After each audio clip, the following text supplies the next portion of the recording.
How to use the digital well-being features on your Samsung Galaxy phone, Android Central. Our smartphones practically run our lives these days. And in many, if not most cases, they're extremely helpful tools, second brains even. However, there are times when you need to step back, put the phone down, and focus on the task at hand. Whatever it may be. I certainly know what a difficult task that can be.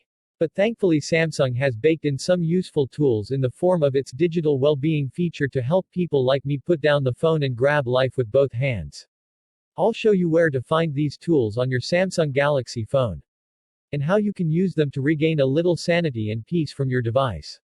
Here you can see a sort of dashboard with a quick view of how much time you've spent on your device that day. It includes how many notifications may have interrupted you, as well as how many times you've unlocked your phone. I took this screenshot at the beginning of the day, but you can still get an idea of what it looks like here.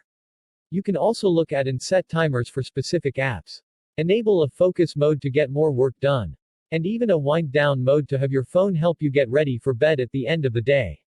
Now let's take a look at those specific features.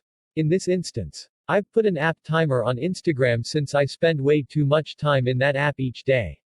Here, if I go over 1 hour and 10 minutes, I won't be able to use the app anymore unless I go back into the settings to disable this feature. But the idea is to give you that extra nudge to back out of the app, put the phone down, and do something more productive with your time. Note that you can start and stop focus mode from the quick settings menu when you swipe down from the top of the screen. Samsung also provides a quick shortcut to Google's Family link in the Digital Wellbeing section under the section called Check on Your Kids. Click on the Parental Controls link, and you'll be taken to Google's well-thought-out set of app and device management tools. If it's time for you to get a new Samsung Galaxy phone, the team at Android Central loves the Galaxy S20 Plus. The Samsung Galaxy S20 Plus is the premier Android flagship of 2020.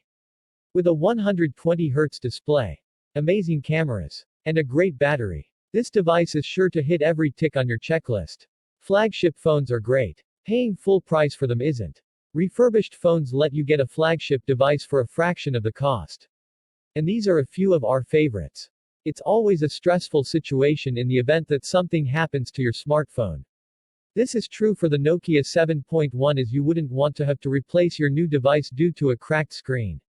To combat those concerns, we have found the best cases you can get for your new phone.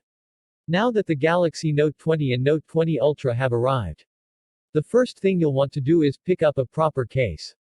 But instead of waiting around for third-party retailers to make their cases available, why not grab one from Samsung alongside your Note 20, giving you the whole package right at your doorstep.